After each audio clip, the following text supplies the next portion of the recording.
Hoy nos remontamos a una mañana de finales de verano en el Báltico, cuando la silueta recién terminada de un buque de guerra sueco se separó del muelle con una calma que parecía ensayada. Se llamaba Vasa y había sido concebido para el combate naval, con dos cubiertas completas de artillería pesada y una popa tallada como un manifiesto de poder. En tierra, el proyecto tenía sentido: más cañones, más altura para dominar el humo de los disparos, más presencia para imponer respeto. En el agua, ese mismo conjunto de decisiones reducía el margen de estabilidad. Bastaron una racha de viento cruzado, portillas abiertas cerca de la línea de flotación y una distribución de pesos difícil de corregir para que el casco escorara, tomara agua y perdiera flotabilidad dentro del propio puerto de Estocolmo. El intervalo fue tan corto que resulta difícil de aceptar incluso hoy. En cuestión de minutos, el barco pasó de navegar a hundirse, y los relatos contemporáneos sitúan el momento en que solo quedaban visibles las partes altas del aparejo en torno a los 5 minutos después de la salida. Hubo pérdida de vidas y una conmoción inmediata en la capital. La pregunta no es por qué falló una pieza, sino cómo se alinearon materiales, medidas, procedimientos y silencios para que un buque recién botado quedara convertido en evidencia sumergida. Esta crónica recorre esa secuencia con un pulso sereno: madera, hierro, viento, agua y la forma en que una ciudad entera aprendió a escuchar las señales que el sistema ya estaba mostrando. Bienvenido una vez más a Registros Silenciosos. Antes de sumergirnos en la profundidad de esta crónica, si valoras estos espacios de calma y memoria, te invito a formar parte de nuestra comunidad suscribiéndote y dejando tu like. Para mí es fascinante pensar que estamos conectados desde distintos rincones del mundo, así que cuéntame en los comentarios dónde te encuentras y qué hora marca tu reloj mientras el mundo exterior parece detenerse. Tu compañía es lo que da sentido a este espacio. Comencemos. Estocolmo, en el primer tercio del siglo XVII, era una ciudad hecha de islas, puentes y talleres. El agua no era un borde, era una calle principal. Entre canales y dársenas, el trabajo dejaba huellas visibles: pilas de tablones, cuerdas tendidas para secar, barriles de brea, hierro al rojo en las fraguas. En ese paisaje, la construcción naval funcionaba como una extensión del Estado. Un barco grande significaba rutas seguras, abastecimiento para campañas y una presencia militar capaz de inclinar decisiones. El Vasa nació en un tiempo en que Suecia buscaba consolidar su influencia en el Báltico. Los conflictos de la región exigían movilidad, y el mar era el camino más rápido para tropas, armas y suministros. Un buque de guerra debía cumplir dos tareas a la vez. La primera era práctica: transportar y combatir, sostener patrullas, escoltar, bloquear. La segunda era simbólica: representar autoridad. La popa alta y las figuras talladas comunicaban un mensaje incluso antes de zarpar. Esa dimensión simbólica tenía un costo físico. Cada talla es madera, cada escudo decorativo es peso. Cada nivel adicional en la superestructura eleva el centro de gravedad, y en un barco, el centro de gravedad es una idea sencilla con consecuencias enormes. Cuanto más alto está, más fácil es que una fuerza lateral, como el viento en las velas, incline el barco. La estabilidad no es un atributo abstracto, es la relación entre la forma del casco, la distribución de masa y el empuje del agua que sostiene la estructura. En los astilleros de Estocolmo, construir un buque como el Vasa exigía una coordinación intensa entre oficios. El carpintero de ribera trabajaba el roble, cortándolo y curvándolo para formar quilla, cuadernas y forro.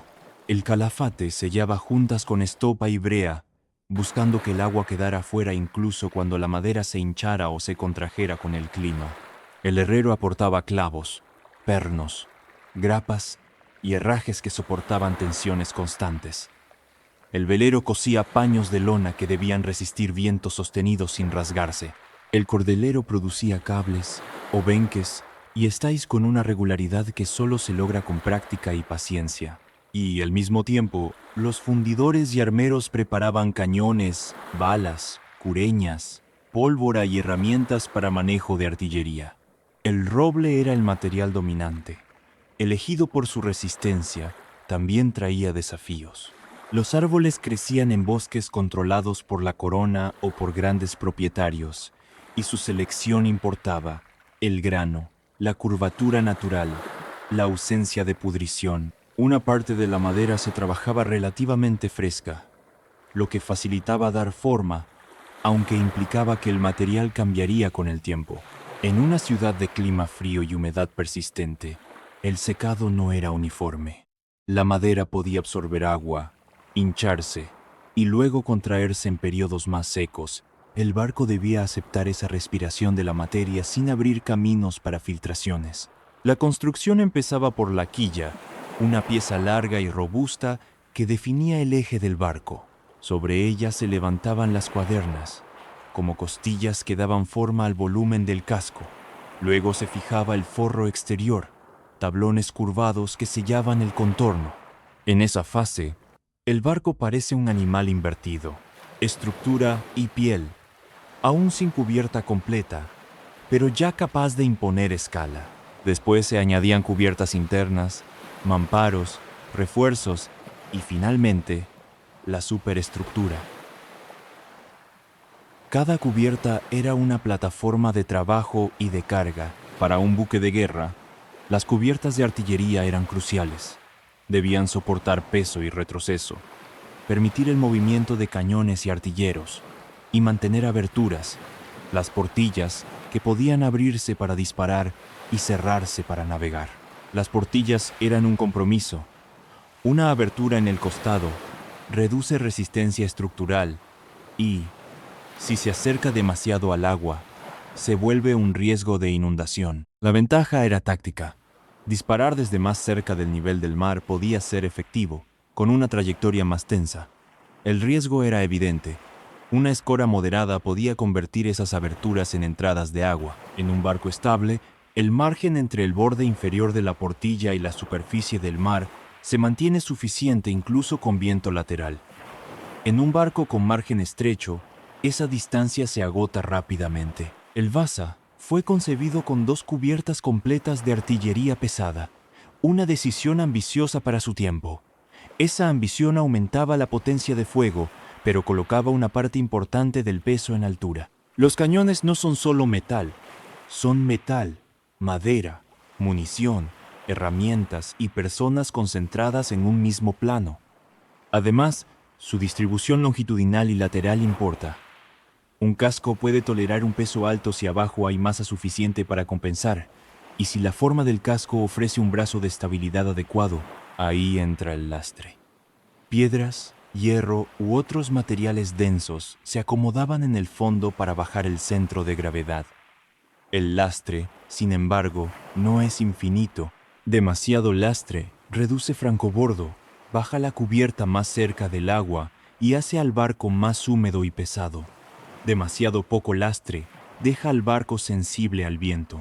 Encontrar el punto adecuado exigía pruebas y también margen político para aceptar que un proyecto debía ajustarse antes de presentarse como terminado. Las pruebas de estabilidad existían, aunque no con el lenguaje matemático moderno. Un método simple consistía en hacer que un grupo de hombres caminara de un lado a otro en la cubierta para observar cuánto escoraba el barco y con qué rapidez recuperaba la vertical. Esa prueba no entregaba números, pero entregaba una lectura clara del comportamiento. Si el balanceo se amplificaba o si el barco tardaba en volver, era una advertencia física imposible de discutir. En el caso del Vasa, esa advertencia apareció. El casco mostraba una tendencia preocupante a escorar con facilidad. La respuesta técnica habría sido detener, redistribuir pesos, reducir carga en altura o aumentar lastre dentro de límites seguros. Pero el Vasa no era solo un barco, era un programa de poder. La presión por completar, por mostrar, por cumplir con expectativas, reduce la tolerancia a retrasos. Y cuando la tolerancia se reduce, las señales se reinterpretan. Lo que debería ser una alerta se convierte en una incomodidad, en algo que se puede resolver después, una vez que el barco ya haya salido. Ese mecanismo, el de normalizar lo extraño, es común en sistemas complejos. No requiere mala intención. Basta con una cadena de compromisos pequeños, una decisión que no se revisa, una orden que llega tarde, una suposición heredada, una prueba que se interrumpe. En un barco nuevo, donde todavía no existe experiencia acumulada de navegación real, esos compromisos se vuelven más peligrosos. La mañana de la botadura, el puerto era un escenario. La luz se reflejaba en el agua y en la madera recién trabajada.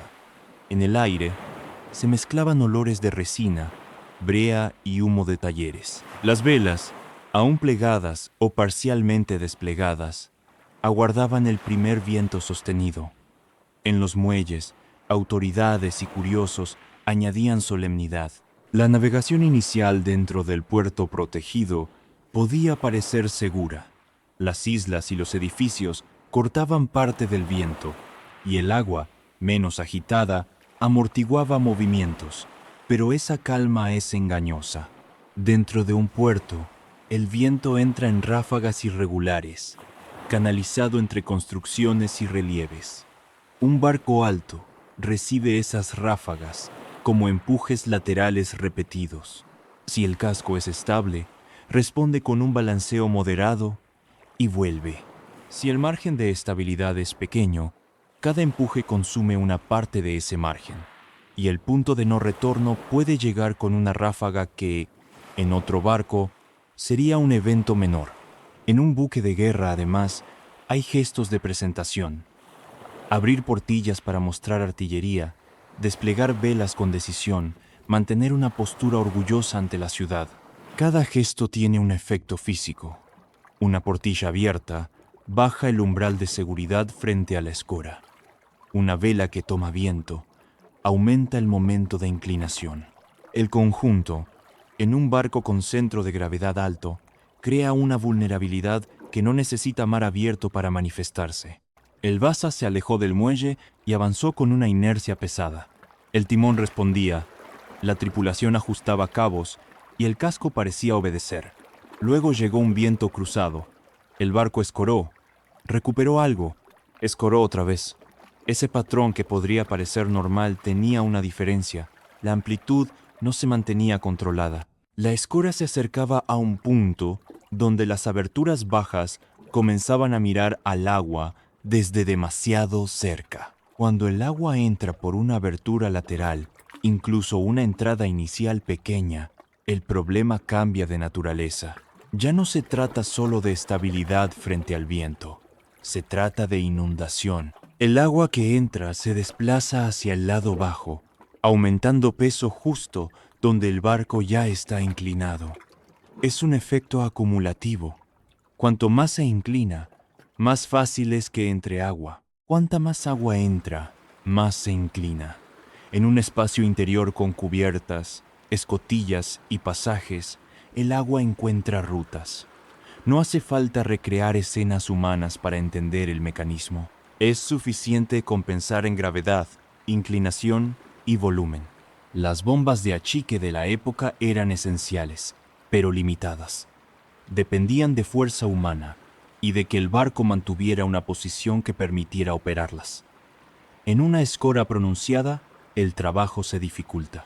Y si la tasa de entrada supera la tasa de expulsión, la evolución es rápida. En el caso del Vasa, la secuencia fue breve. Los relatos sitúan el momento en que el casco ya había desaparecido casi por completo en torno a los 5 minutos después de la salida, con solo las partes altas del aparejo aún visibles como marcas sobre el agua. Para un buque de guerra pensado para campañas largas, esa duración tiene un carácter casi irónico. Un proyecto de meses, incluso años, reducido a un intervalo mínimo. El puerto, sin embargo, no era un lugar sin memoria. El fondo, en muchas zonas, era de lodo y sedimentos finos. Ese tipo de fondo puede amortiguar el asentamiento de un casco y, sin buscarlo, contribuir a su conservación. El agua fría y de baja salinidad del Báltico también influye. En mares más cálidos y salinos, ciertos organismos perforadores de madera pueden destruir un pecio en pocas décadas. En esas aguas, su actividad es menor o inexistente, lo que permite que la madera sobreviva más tiempo. Ese detalle, irrelevante para quienes vieron hundirse al Vasa, se volvería decisivo siglos después. En el corto plazo, la prioridad del Estado era recuperar valor material y entender responsabilidades. La artillería era costosa y estratégica. Sacar cañones del fondo era difícil, pero posible con técnicas de salvamento de la época. Con buzos, campanas de buceo y sistemas de izado, se podían asegurar eslingas, liberar piezas del lodo y elevarlas con barcazas. Era un trabajo de paciencia en agua oscura, contacto y rutina, más cercano a la ingeniería práctica que a cualquier gesto heroico. Al mismo tiempo, la explicación pública de un hundimiento tan cercano a tierra era incómoda. No se podía atribuir a tormentas o combate. El barco se había enfrentado a un viento manejable y a una salida breve. La evidencia apuntaba hacia el diseño y la estabilidad. Reconocerlo implicaba aceptar que la ambición había superado el margen técnico disponible o que el proceso de toma de decisiones había ignorado señales. Esta historia se sostiene en detalles. ¿Qué se cambió durante la construcción? ¿Cómo se distribuyó el peso? ¿Qué pruebas se hicieron y cuáles se interrumpieron? ¿Qué significaba tener 2 cubiertas de artillería pesada en un casco que no creció en proporción? ¿Qué efecto tuvieron las esculturas, las velas y las portillas? La calma de este relato no busca suavizar el hecho, sino permitir que cada elemento quede nítido. Un buque de guerra no se hunde por una metáfora, se hunde por física, por decisiones y por límites. Y el Vasa, hundido tan cerca de la ciudad que lo construyó, quedó como una pregunta suspendida bajo el agua durante siglos, esperando a que la tecnología y la paciencia humana pudieran volver a tocar su madera.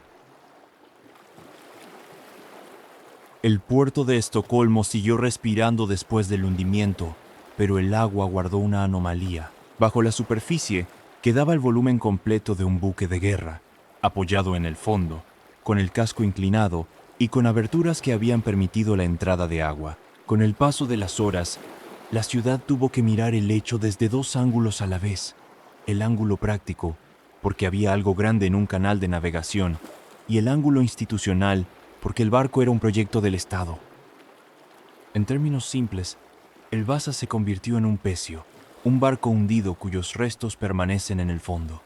Un pecio no es solo madera y metal, es también una ubicación, un obstáculo potencial, un registro material y una responsabilidad. En un puerto, ese conjunto pesa todavía más, porque el tráfico marítimo no se detiene, y porque el fondo es un espacio compartido por anclas, dragas, corrientes y embarcaciones que entran y salen cada día. Los primeros esfuerzos se orientaron a evaluar si era posible recuperar el barco. La accesibilidad del sitio ayudaba. La profundidad en esa zona del puerto hacía viable que buzos descendieran en poco tiempo para inspeccionar el casco y valorar opciones de rescate. Se intentó enderezar el barco en el fondo, una condición previa para cualquier operación de reflotamiento, porque un casco apoyado en ángulo ofrece superficies irregulares y un reparto de cargas difícil de manejar. Enderezarlo, sin embargo, no significaba liberarlo.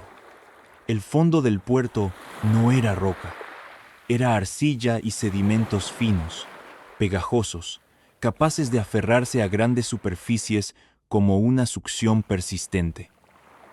La técnica de reflotamiento disponible en aquel tiempo ya tenía historia.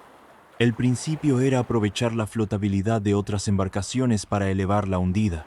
Se podían colocar 2 barcos grandes en superficie, conectarlos con cables al pecio, cargar de agua esos barcos para hundirlos un poco, tensar cables y luego achicar el agua para que al subir generaran fuerza de elevación.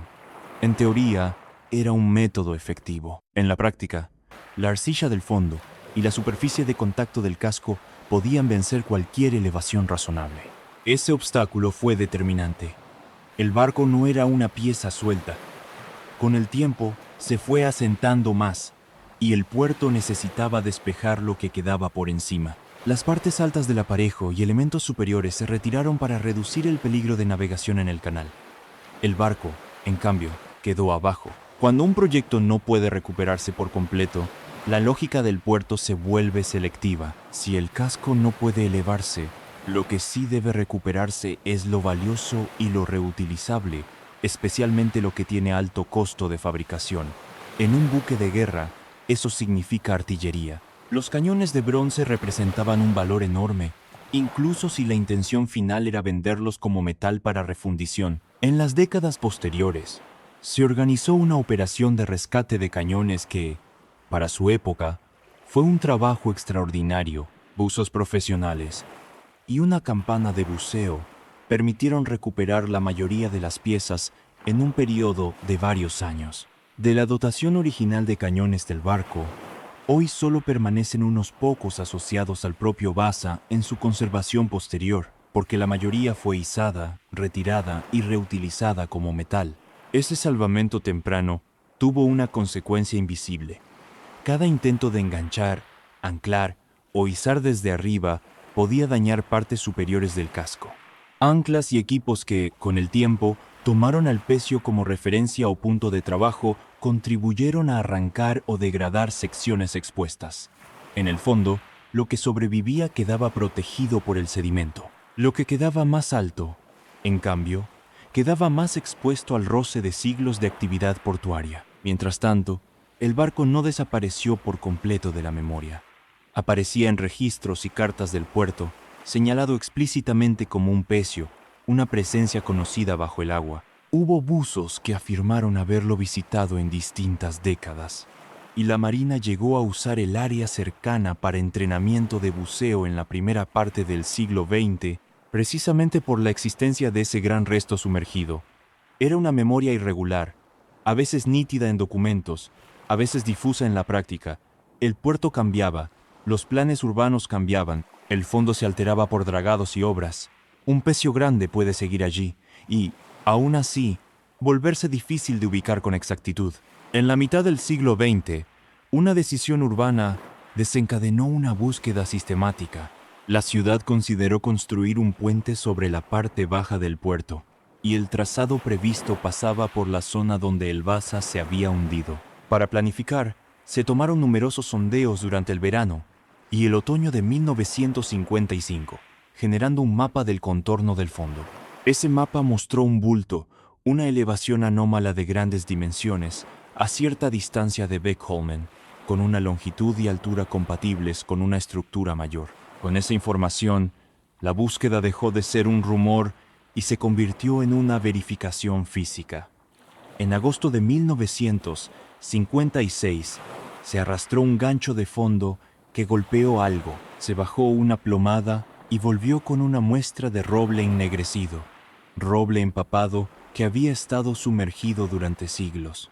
Se repitió el muestreo en un punto cercano y se obtuvo otra muestra similar. Dos muestras no probaban por sí solas que fuera el Vasa, pero sí probaban algo esencial. Había una gran estructura de madera en el lugar donde los registros situaban el hundimiento. Ese instante es sobrio y decisivo.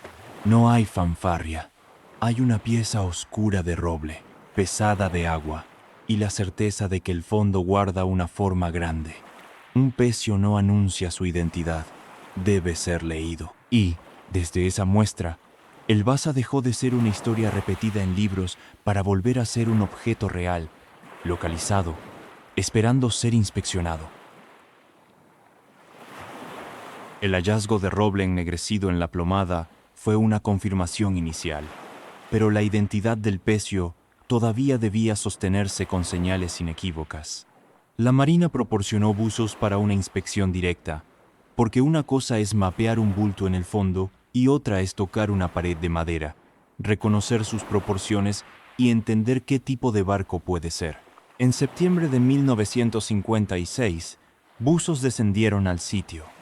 Uno de ellos llegó al centro del pecio sin orientarse con claridad. Otro, Peredvin Felting, descendió de forma que pudo ubicarse junto al casco y avanzar a pie sobre el fondo hasta encontrarse con una pared de madera que se elevaba muy por encima de su cabeza.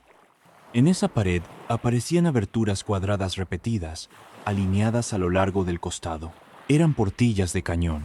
Al continuar la inspección, se identificó otra fila de aberturas por encima de la primera. 2 filas completas de portillas en el costado equivalían a 2 cubiertas de artillería.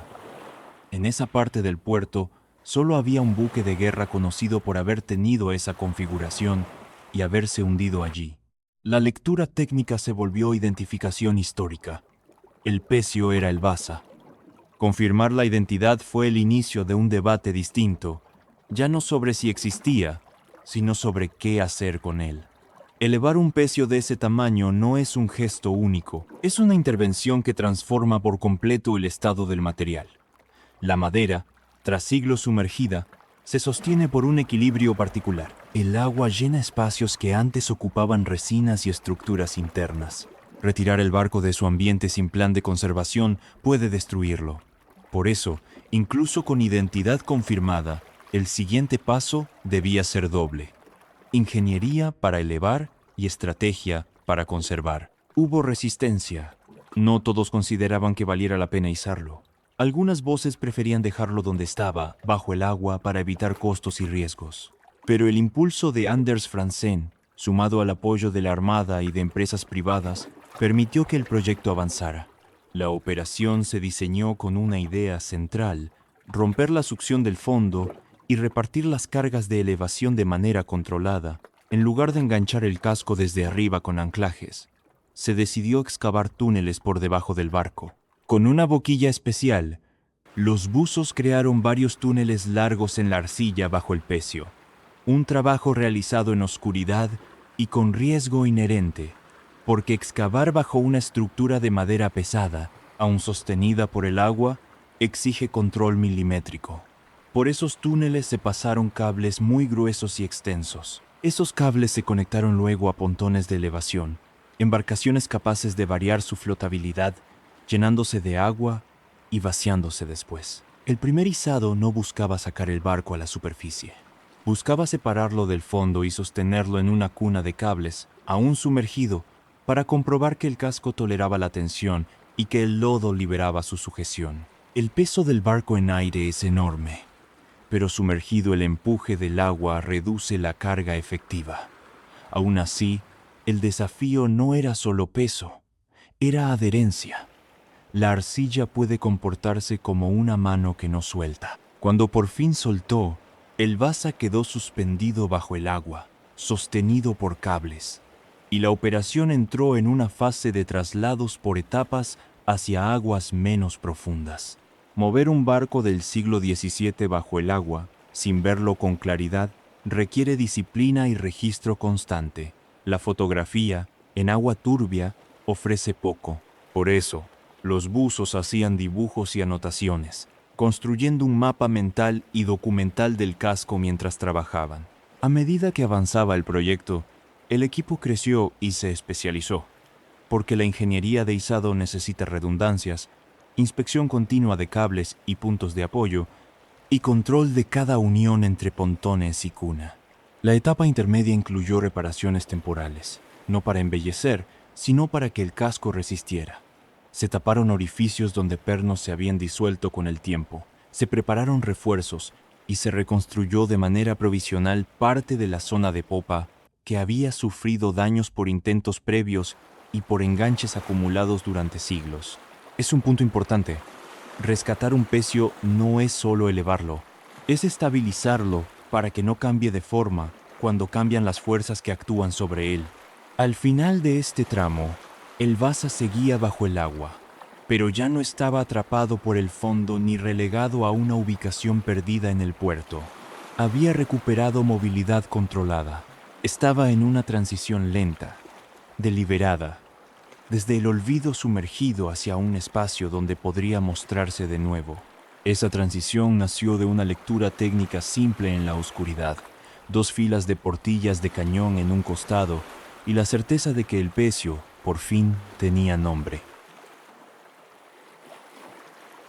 Cuando el Vasa dejó de ser solo una masa oscura en el fondo y pasó a estar sostenido y desplazable bajo el agua, el problema cambió de nombre. Ya no era únicamente un desafío de localización e izado, se convirtió en un desafío de conservación, una palabra que, en el caso de un barco de madera, significa controlar el paso del tiempo con métodos medibles. La madera sumergida durante siglos no es madera intacta en el sentido cotidiano. Ha perdido parte de sus componentes originales, ha intercambiado sustancias con el entorno y ha reemplazado vacíos internos con agua. Sacarla del agua sin un plan equivale a retirar de golpe el soporte interno que, de manera accidental, el propio mar le había proporcionado. La primera realidad técnica es simple. La madera saturada se deforma al secarse. Cuando el agua se evapora, la madera se contrae. En un objeto pequeño, esa contracción produce grietas y alabeos. En un casco de buque, la contracción puede cambiar geometrías completas, abrir uniones, separar tablones, inclinar cuadernas y crear tensiones nuevas donde antes el agua repartía cargas. El riesgo no es solo estético, es estructural. Un barco puede sobrevivir siglos bajo el agua y perderse en semanas si se seca sin control. Por eso, incluso antes de que el casco asomara a la superficie, el proyecto necesitó 2 líneas de trabajo simultáneas. Una línea estaba dedicada a la ingeniería del movimiento y el soporte, la otra, al tratamiento del material. Y entre ambas había una decisión que se repite en conservación: no acelerar lo que la materia no puede tolerar. La extracción final a superficie exige una coordinación precisa. Cambia la presión que actúa sobre la estructura, cambia el patrón de cargas en el casco y cambia la manera en que el oxígeno entra en contacto con madera y herrajes. En el agua, la madera está estable por saturación. En el aire, queda expuesta a evaporación. Así que, cuando el Vasa emergió, el objetivo inmediato no fue mostrarlo, fue mantenerlo húmedo. A ese nivel, la escena es sobria. Un casco monumental y oscuro, con superficies que deben recibir agua de forma constante para no iniciar un secado irregular. La humedad controlada no se improvisa. Requiere infraestructura. Se diseñan sistemas de rociado continuo, se recogen y recirculan líquidos, se controla temperatura, se protege el área de corrientes de aire y se crea un entorno donde la evaporación sea lenta y uniforme. En esa etapa, el barco parece detenido en un clima propio. No es un objeto exhibido, es un objeto en tratamiento. Luego viene la pregunta central. Si no se puede permitir que la madera se seque, ¿cómo se logra, en algún momento, estabilizarla fuera del agua? La respuesta es reemplazar gradualmente el agua dentro de la madera por una sustancia que, al permanecer, mantenga el volumen. En conservación de grandes maderas arqueológicas se ha utilizado, con distintas variantes, un polímero soluble conocido como polietilenglicol, abreviado como PEG. La idea no es endurecer la madera como piedra, sino ocupar espacios internos para que la estructura no colapse cuando el agua se retire. En términos prácticos, el tratamiento implica que el casco sea rociado durante años con soluciones de PEG. No se trata de un baño instantáneo, porque el casco es enorme y porque la penetración debe ser gradual. La concentración puede variar con el tiempo, y el objetivo es que el polímero alcance profundidad suficiente en las fibras para sostenerlas. Es un proceso paciente. La velocidad la dicta la difusión en la madera y el tamaño de cada sección. Mientras el tratamiento avanza, aparece una rutina científica que no suele asociarse a un barco. Muestreo, medición, documentación y ajuste constante. La conservación moderna no se basa en hacer una sola vez. Se basa en observar, registrar y corregir. Se toman mediciones de deformación en puntos clave del casco, se controlan microclimas, se evalúa la humedad interior de la madera y se vigilan cambios superficiales. Un casco de buque es un conjunto de piezas unidas, y cada unión responde a su manera. Algunas zonas se secan antes, otras retienen humedad, algunas se contraen más, otras menos. La estabilidad total surge de equilibrar esas diferencias. A la vez, el proyecto necesitaba convertir el barco en un archivo legible. Eso implica catalogación. Un pecio conservado no es solo el casco, Es también miles de objetos asociados, fragmentos de tablazón, piezas de la arboladura, partes de la jarcia, elementos decorativos, herramientas, herrajes, objetos de la vida a bordo. Cada pieza suelta, si se pierde o se mezcla sin registro, borra información. La catalogación es una disciplina silenciosa.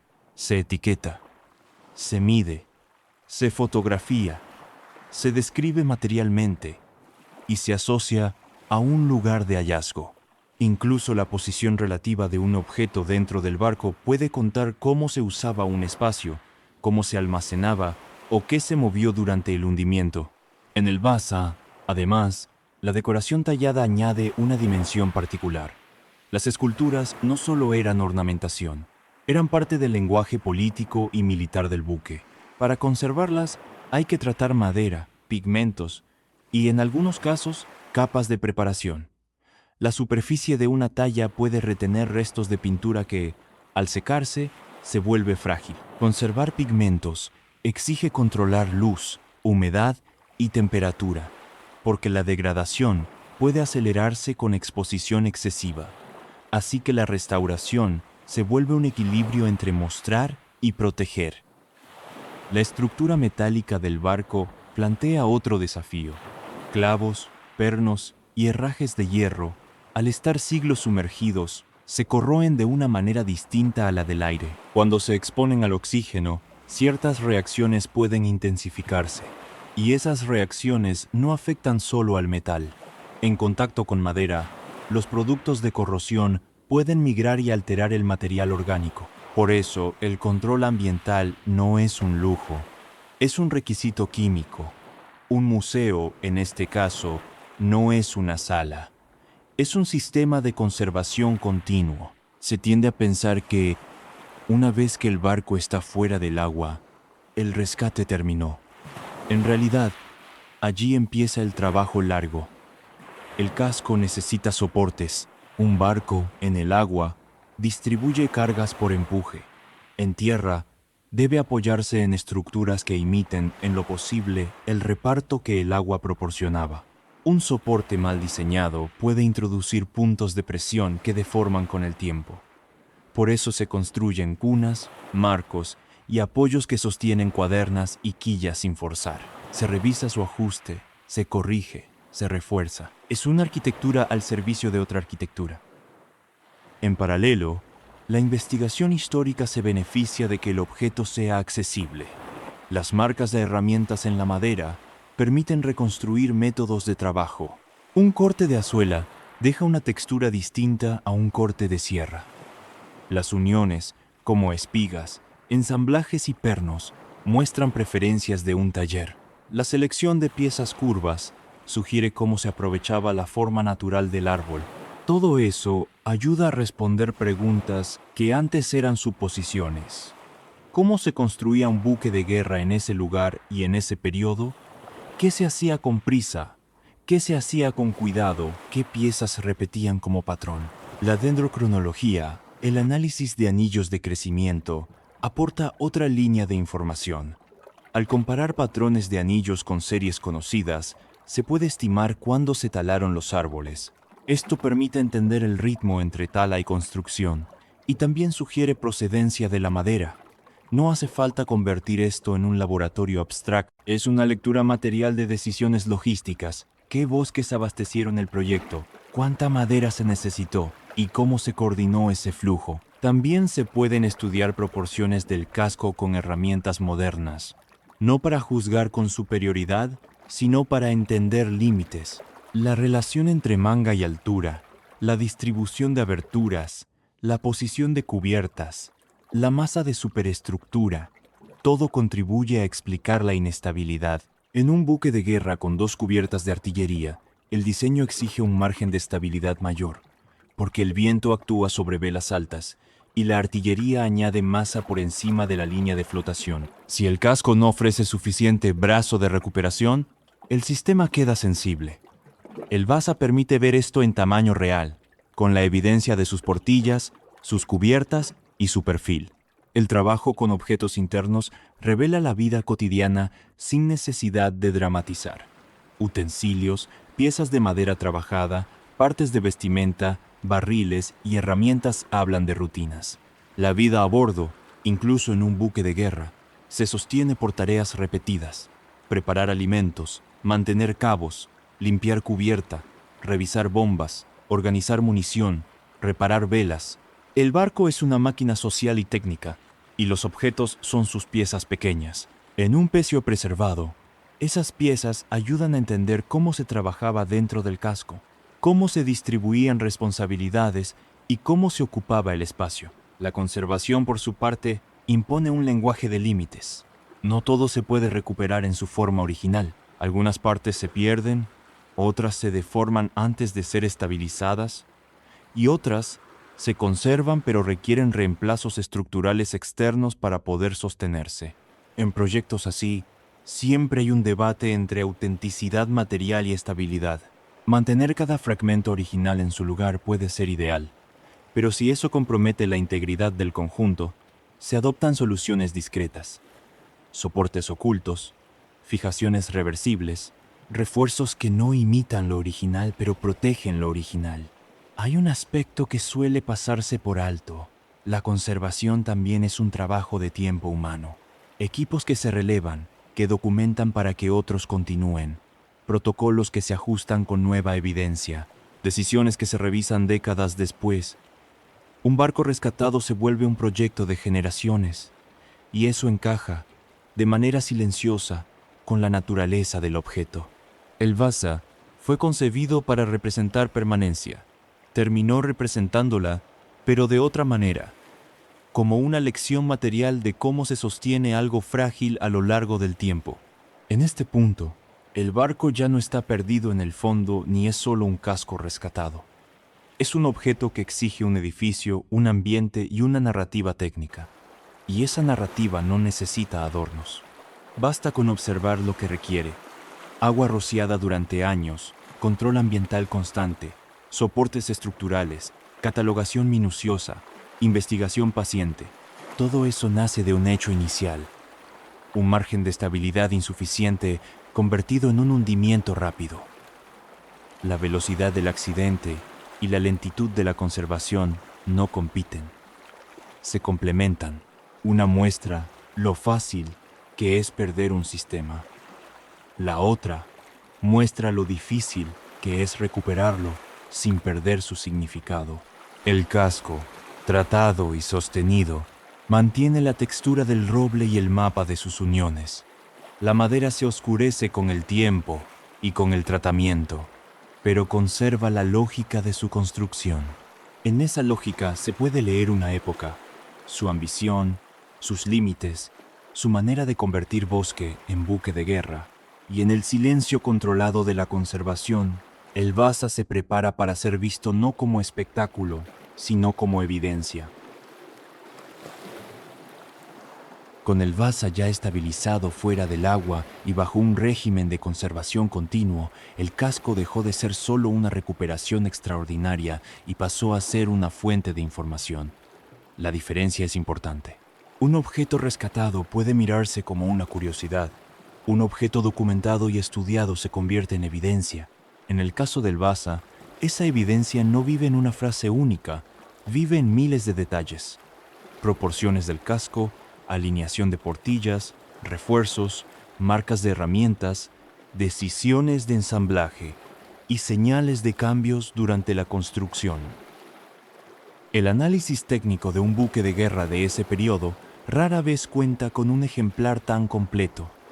La mayoría de los barcos similares desaparecieron sin dejar más que registros escritos. Aquí, en cambio, la estructura permite comprobar hipótesis. Cuando se habla de estabilidad, por ejemplo, no se depende solo de relatos.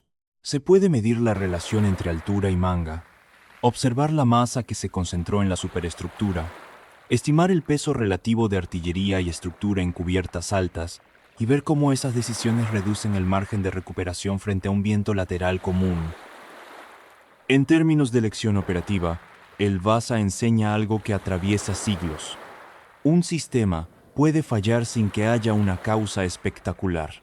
Basta con que el margen sea pequeño. En un barco, El margen de estabilidad es el espacio entre una inclinación controlable y una inclinación que ya no se recupera. Ese margen se consume con cada decisión que sube peso, abre aberturas cerca del agua o reduce capacidad de lastre. Si el margen se reduce demasiado, el sistema deja de tolerar variaciones normales. Ya no hace falta una condición extraordinaria para fallar. Basta con una condición habitual. Esa idea se vuelve más clara cuando se observa el papel de las pruebas. Las pruebas sencillas, como la de mover peso humano de un lado a otro para observar el balanceo, no son primitivas. Son una forma directa de validación. Si una prueba repetible muestra una respuesta inestable, la señal no depende de interpretaciones, depende de la física. El desafío real no es técnico, es organizacional. Si se acepta o no la señal y quién tiene autoridad para actuar cuando actuar implica retrasos, costos o pérdida de prestigio. El estudio del VASA también ayuda a entender una tensión típica de proyectos complejos. El cambio de requisitos en mitad del proceso. En construcción naval, un cambio en armamento, en altura de castillos, en distribución de cubiertas o en ornamentación, no es un cambio superficial, es un cambio de equilibrio. Si el casco ya está avanzado, incorporar un requisito nuevo puede forzar soluciones parciales. Se refuerza aquí, se añade allá, se ajusta el lastre dentro de un límite, pero el sistema global queda comprometido. Esa lógica, que hoy se reconoce en ingeniería de sistemas, ya existía entonces, aunque no tuviera ese nombre. A la vez, el VASA ofrece una lectura humana y material del trabajo. Las marcas de herramientas muestran que el barco fue construido con una combinación de habilidad y pragmatismo. Hay zonas de acabado fino y zonas de ajuste rápido. Hay piezas que se adaptan a la forma natural del árbol y otras que parecen responder a disponibilidad de madera. El casco revela la disciplina del oficio, pero también la presión del calendario. En un proyecto donde el Estado espera una entrega, el taller se mueve con la urgencia de lo irreemplazable. El barco debía existir, debía mostrarse, debía cumplir. Otro aspecto revelador es la relación entre estructura y representación. Las esculturas y adornos de un buque de guerra cumplen una función política, pero al mismo tiempo alteran el comportamiento del barco. En el VASA, la ornamentación no es un detalle cosmético, es masa en altura y por lo tanto parte de la ecuación de estabilidad. Estudiar el barco permite observar cómo el simbolismo puede entrar en conflicto con el margen técnico, no porque el simbolismo sea irrelevante, sino porque tiene costo físico. En las investigaciones modernas, el barco también ha sido una plataforma para entender el entorno del Báltico y sus efectos sobre la preservación. La baja salinidad, el frío y la presencia de sedimentos finos crean condiciones que ralentizan procesos que, en otros mares, habrían destruido la estructura. Ese aprendizaje no se queda en este caso. Sirve para establecer estrategias en otros pecios, para decidir cuándo un rescate es viable y cuándo es mejor preservar in situ, bajo el agua, con métodos de protección del fondo. La conservación del VASA, por su escala, aportó además un conjunto de lecciones para museos y laboratorios. Tratar madera arqueológica a gran escala obliga a desarrollar infraestructura y protocolos. Mantener humedad controlada durante largos periodos, aplicar tratamientos de manera uniforme, evitar gradientes de secado y sostener una estructura sin el soporte del agua son tareas que exigen ingeniería, monitoreo y una paciencia casi industrial. Con el tiempo, el propio proyecto fue ajustando métodos, aprendiendo de deformaciones pequeñas, corrigiendo soportes, cambiando ritmos, documentando para que otros equipos pudieran continuar sin pérdida de continuidad. Los desafíos químicos también se volvieron parte de la historia. Un pecio no es un objeto limpio. Ha absorbido sustancias del agua, ha alojado sales, y sus metales han iniciado procesos de corrosión distintos a los del aire. Cuando el oxígeno vuelve a entrar en escena, algunas reacciones pueden acelerarse. Eso obliga a controlar el ambiente con rigor. La estabilidad de un barco en un museo no se garantiza con paredes. Se garantiza con humedad, temperatura, circulación de aire y mediciones constantes. Ese enfoque convierte al museo en un sistema técnico en operación permanente. En paralelo, el Vasa abrió una ventana a la vida a bordo sin necesidad de dramatizar. Los objetos hallados, catalogados y estudiados permiten reconstruir rutinas. Un buque de guerra es artillería y velas, pero también es cocina, reparación, limpieza, estiva, mantenimiento de bombas, almacenamiento de herramientas, distribución de espacios y jerarquías de trabajo. Los restos materiales de esas tareas, por pequeños que sean, muestran cómo un sistema tan complejo dependía de actos cotidianos repetidos con disciplina. El barco, visto así, no es solo una máquina militar, es una infraestructura humana. Todo esto conduce a una conclusión serena.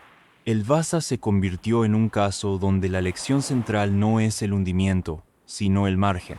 En seguridad operativa, el margen es lo que permite absorber variaciones inevitables. En un barco, esas variaciones son viento irregular, distribución de carga, decisiones de maniobra, apertura y cierre de portillas, estado de velas y jarcia. Cuando el diseño no deja margen, cada variación se vuelve amenaza. Y cuando una organización no escucha la señal de falta de margen, el sistema se prueba a sí mismo en el momento menos controlable. También aparece otra lección: la diferencia entre éxito visual y estabilidad real. Un buque puede verse imponente y ser vulnerable. Puede cumplir con expectativas de presencia y fallar en condiciones normales. Ese contraste, que hoy se discute en términos de ingeniería y gestión de riesgos, se ve en el Vasa con una claridad poco común, porque el objeto rescatado permite entenderlo con el cuerpo, altura, masa, aberturas, proporciones. No hace falta exagerar, basta con observar. A medida que el barco avanzó hacia su condición de exhibición, se abrió una pregunta inevitable: ¿cómo mostrarlo sin convertirlo en espectáculo? ¿Cómo permitir que el público se acerque a su escala y detalle sin que el acercamiento comprometa la conservación? Resolver esa pregunta implicó diseñar recorridos, controlar luz, mantener distancia en zonas frágiles, establecer límites de humedad y temperatura, y construir un edificio que fuera, al mismo tiempo, sala y equipo de preservación. El resultado, más que un contenedor, fue una extensión del propio proyecto de conservación. En ese punto, el Vasa ya no se entiende solo por su momento inicial, se entiende por su trayectoria completa. Decisión, construcción, prueba insuficiente, margen reducido, hundimiento rápido, olvido bajo sedimentos, redescubrimiento, ingeniería de elevación, conservación prolongada, estudio y exhibición controlada. Es una cadena larga en la que cada eslabón depende del anterior y en la que la paciencia moderna se convierte en respuesta a una falta de margen antigua. El casco, quieto y sostenido, conserva una presencia que no necesita adornos. Su madera oscura refleja la historia de su entorno: el agua fría, el lodo, el tiempo. Sus portillas alineadas recuerdan la intención original: dos cubiertas de artillería pensadas para imponer en combate. Y sin embargo, lo que hoy impone es otra cosa: la claridad con que un objeto material puede enseñar sobre límites, sobre verificación y sobre la diferencia entre lo deseado y lo seguro. En esa claridad, el Vasa descansa como una evidencia que no acusa, pero tampoco permite olvidar lo esencial: que el margen es una forma silenciosa de protección y que perderlo suele ser más fácil que recuperarlo.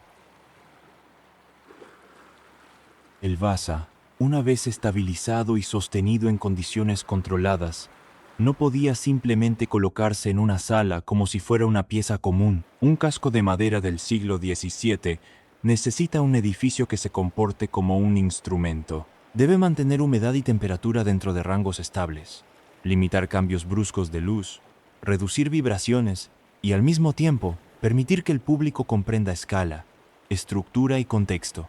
De esa necesidad nace el Museo Vasa en Estocolmo, concebido alrededor del barco como si el edificio fuera una envolvente protectora, una especie de puerto interior donde el tiempo se mantiene lento.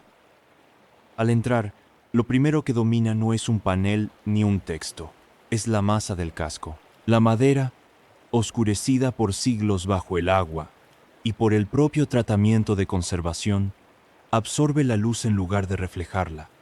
La altura sorprende incluso a quien ya ha visto imágenes. La popa se eleva como una arquitectura vertical, con niveles superpuestos que recuerdan que, en su origen, el barco fue diseñado para ser visto tanto como para combatir. En un espacio cerrado, esa altura se vuelve más evidente. El casco no se extiende solo a lo largo, también sube, como si cada cubierta hubiese sido apilada con intención. El recorrido del museo está pensado para que la mirada no sea única. No se observa el barco desde un solo punto, ni desde una sola altura. Hay pasarelas y niveles que permiten rodearlo y entender cómo cambian sus proporciones según el ángulo. Desde abajo, el costado se percibe como una pared continua de tablones y uniones. Desde más arriba se distinguen las líneas de las cubiertas, la disposición de las aberturas, la relación entre la altura del casco y la anchura total. Ese cambio de perspectiva ayuda a entender, sin necesidad de fórmulas, por qué la estabilidad era un tema delicado. En un barco, lo alto tiene consecuencias. En la zona del costado, las portillas de cañón se vuelven un lenguaje visual. Se ven como una secuencia repetida de aberturas cuadradas, alineadas con una regularidad que habla de planificación. La presencia de filas superpuestas recuerda la ambición original de dos cubiertas de artillería. Frente a ellas, el visitante entiende algo fundamental. Cada abertura es una promesa de potencia, pero también una interrupción del costado. Una interrupción que exige refuerzos, mantenimiento y disciplina operativa. Verlas de cerca permite que la idea deje de ser abstracta. En la popa, las esculturas y ornamentaciones muestran otra dimensión del barco. Allí, el Vasa habla en símbolos, figuras talladas, relieves, formas que fueron concebidas para leerse desde el muelle y desde otros barcos. Incluso cuando la policromía original solo se conserva en rastros, la talla conserva su volumen y su intención. Es madera convertida en mensaje. El museo suele presentar parte de esa decoración con apoyo interpretativo para que se comprenda su función como propaganda de Estado y como identidad naval. Y al mismo tiempo, esa decoración enseña un principio material. La belleza también pesa. En un barco, cada elemento decorativo participa de la distribución de masas. Más allá del casco, el Museo Vasa ofrece una forma de acercarse a la vida a bordo sin dramatización.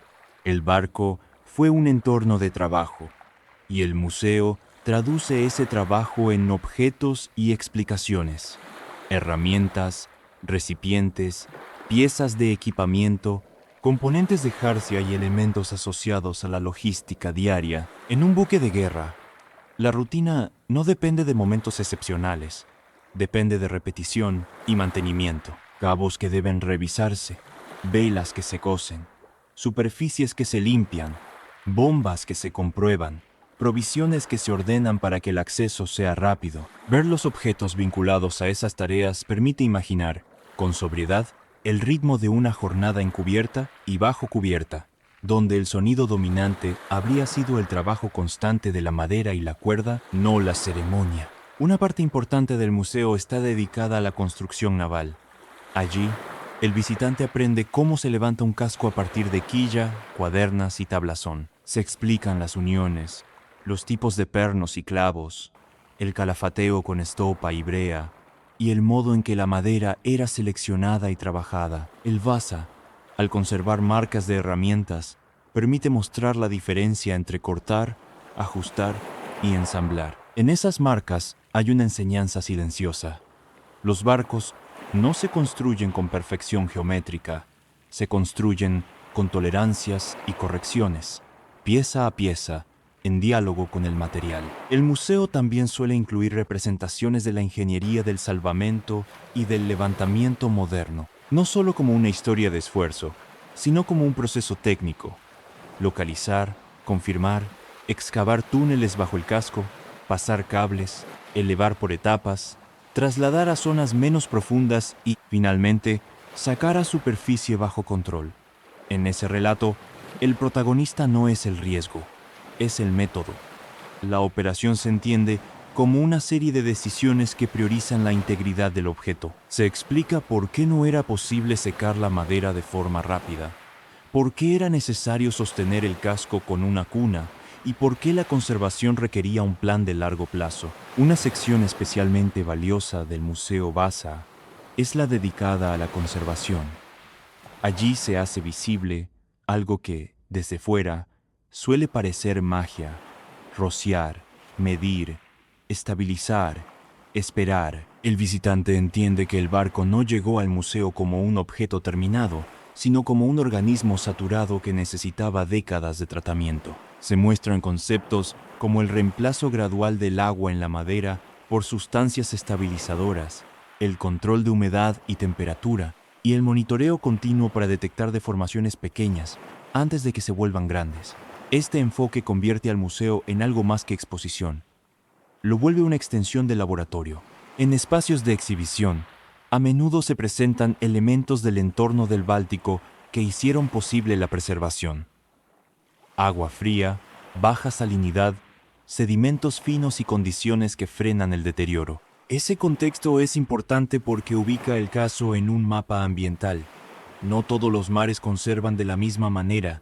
No todos los fondos se comportan igual. El Vasa se conservó no solo por su estructura, sino por el lugar que lo recibió. El museo, al explicar esto, amplía la historia hacia una lección de arqueología marítima.